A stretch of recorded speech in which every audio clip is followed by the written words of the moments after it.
Hi bestie, welcome back to my channel. If you're new here, my name is Kiera. I make videos documenting my journey as a surgical technologist student, wife, and mom.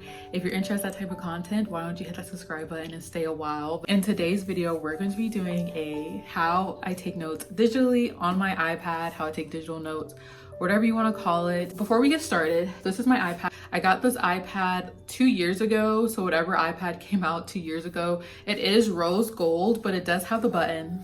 I know the newer iPads definitely do not have the button, but it worked perfectly fine. Even if you have the one with the little button, you can still use it to take digital notes. You don't need to go out and buy the new iPad. I have the Generation 1 Apple Pencil. The iPad case that I have is from Amazon. I love it. It's super sleek, minimal, and it has a case for my pencil, as you saw. But let's go ahead and get right into how I digitally take notes. All right, let's go ahead and jump right into how I digitally take notes on my iPad. I also forgot to mention that I have a paper-like screen protector on my iPad. I don't know if you can hear this, but it sounds like, I don't know, it's like very scratchy, kind of rough. I am seriously obsessed with the screen protector. Before, I did not have it. Like the first week of class, I did not have the screen protector, and I found that I hated the way that my handwriting looked. But now that I have this, it's a game changer. I highly recommend it. The only thing is that if you write super hard, you will dull out your pencil more often than you would normally if you did not have the screen protector. So I don't know if you guys can tell, but my pencil needs a new tip. It's a little dull right now, so you will need to keep additional Apple pencil tips on hand, but I think they're under $10 for a pack of 4. So this is my screensaver. I get my screensavers all from Pinterest, or sometimes I make my own. I will try to link this one down below if I can find it. So now to the actual note-taking app that I use. If you cannot tell, I use GoodNotes. So when you first open GoodNotes, this is what you see. You see your folders. So I have 3 different folders here. I have self-improvement, Bible, and surgical technologist. So this is where all my school things are in. Right here you have the plus sign. This is where you can add a new notebook, folder, image. You can scan documents, import documents, take photos, whatever you want. Typically here I would just create a new folder just so I can keep all of my things organized. And we're going to click on the surgical technologist folder. So once I'm in the folder, then you see all of my notebooks. So I have anatomy, physiology, surgical tech, and my focus notes. All of my notebook covers are included in the GoodNotes app. You can also import your own from Pinterest, or if you draw out your own, you can also do that. I just use whatever they have. So if I were to create a new folder, I was going to click that plus sign, or not folder. If we're going to create a new notebook, and then I'll click on notebook. And then I want to change the cover. So these are all of the covers that GoodNotes has. Literally, they're actually really cute.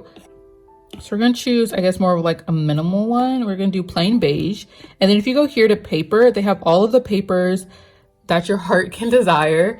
I do have mine in night mode, so it may be a little difficult to see, but right here we have the essentials, which is like blank paper, dotted, squared, rolled wide, narrow, flashcard, and then you have writing paper. So they even have Cornell, single column mix, single column, 3 column, whatever. We're gonna choose, we'll just keep it on rolled wide, and then right here you will just create a title this YouTube, and then create. So now we're in the notebook that we just created. If I scroll over to the left, you see the notebook cover that I chose. If you swipe over again, you can release to add a new page. Okay, so I try to zoom in so you guys can see a little better. But at the top here, we have 2 different toolbars. So at the very top, you have this little 4 squares. The 4 squares is so you can get a quick overview of all the pages that you have. As you see here, we don't have any pages. You can also bookmark this to make it a favorite so it's easy to find. Right here, you have a magnifying glass. You can type in whatever you're looking for. So say you're looking for something about the lymphatic system, you'll literally just type in lymphatic, and whatever page has that term on there, it will find it for you. It will go to it. Then you have this little bookmark if you want to go to your save pages, and then you have the share and export if you want to share and export it. Right here, you have the back button, the forward, you have the add page. You can add a page before, after. You can also change the page. So for example, on the next page, say you just wanted to do a legal page, you can do that. You can also add images, scan documents, you can import. I use the import a lot, especially in GoodNotes for importing the PowerPoints for the lecture that we're doing that week.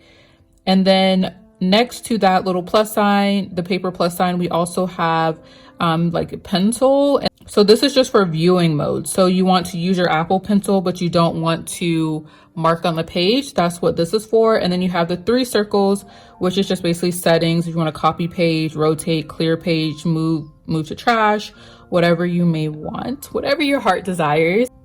Now we're going to go to the main toolbar. So first we're going to go into the pencil settings or pen settings. So I typically use fountain pen. As you see here, I have it on the round tip sharpness and the pressure sensitivity of 50. You can adjust this one. This is the only one that I believe you can modify both the tip and the pressure. Next, you have the ball pen. You can't modify anything with the ball pen. And then you have the brush pen where you can only change the pressure sensitivity.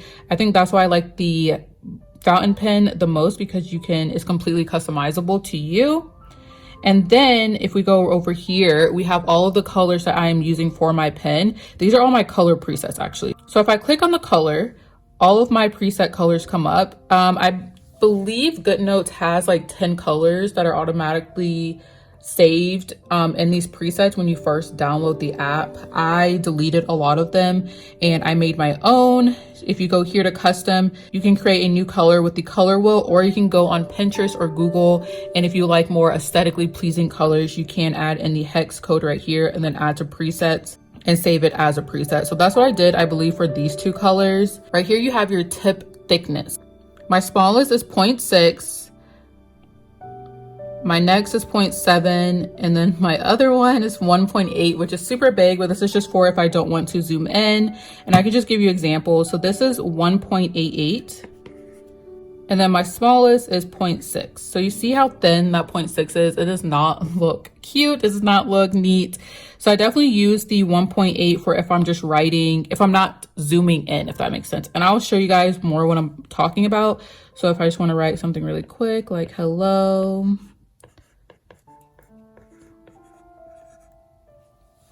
Hello friend, it doesn't look bad. Whereas if I were to use the 0.6, I don't know, I feel like it's a lot sloppier. I mean, maybe if you like your handwriting thin, but I like mine a lot more on the thicker side. And to the left of the pen, there is a square with an A in there.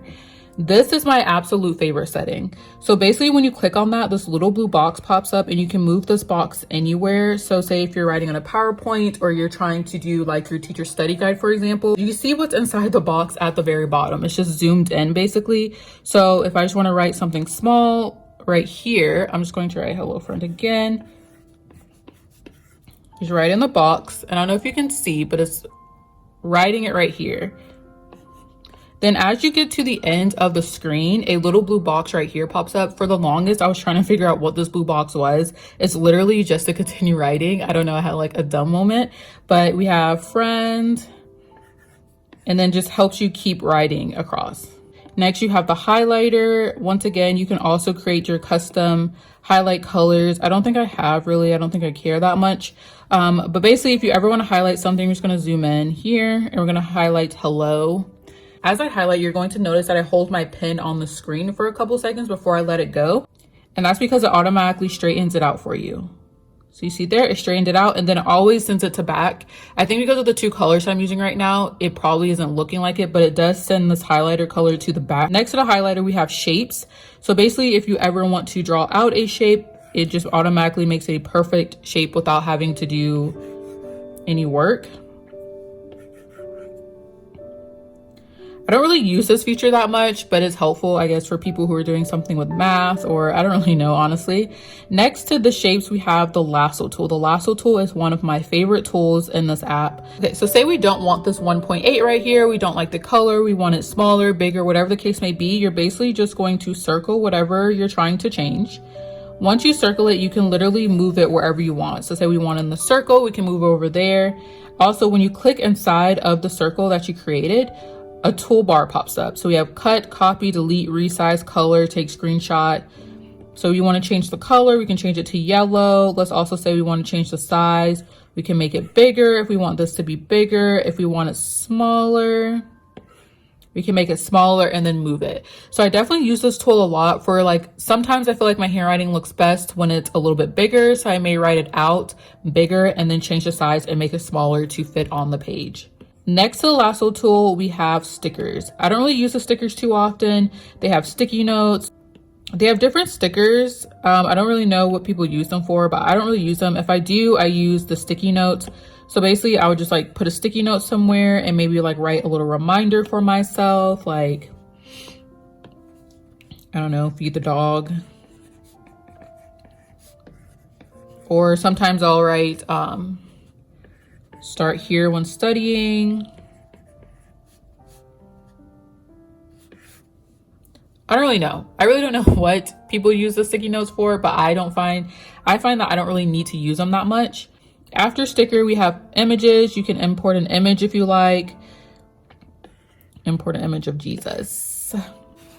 Next, if you change the orientation of your iPad, so we're going to change our iPad horizontally, and then you say you're writing notes or you're studying and you need to look something up. If you just gently lift up the little toolbar right here on your iPad, let's go ahead and add Safari. We're going to hold it and then basically drag it. And now we have a split screen thing going on. So you can change the size of the screen. So if you want your notes to be bigger, you can do that. If you want it smaller, you can also do that. But I love this feature. And if you also use your iPad for taking Bible notes, you can also do this with a Bible app as well. Literally game changer, game changer. Lastly, I just want to show you guys what my notes look like when I take notes for anatomy and physiology. So like I said, I use the plus sign up here with the paper and I import my document or my PowerPoint. So this is actually the PowerPoint that I did earlier today. After I import it, I just write my notes on here. So as you can see, there are like some notes written. My handwriting is super bad, but if I ever want to, I can always once again go back up here, clear the page, and all that is erased. I think that's everything that I wanted to show you guys today. If you have any additional tips or tricks, please leave them down below in the comment. But thank you guys so much for watching. Please like, comment, and subscribe, and I'll see you guys next time.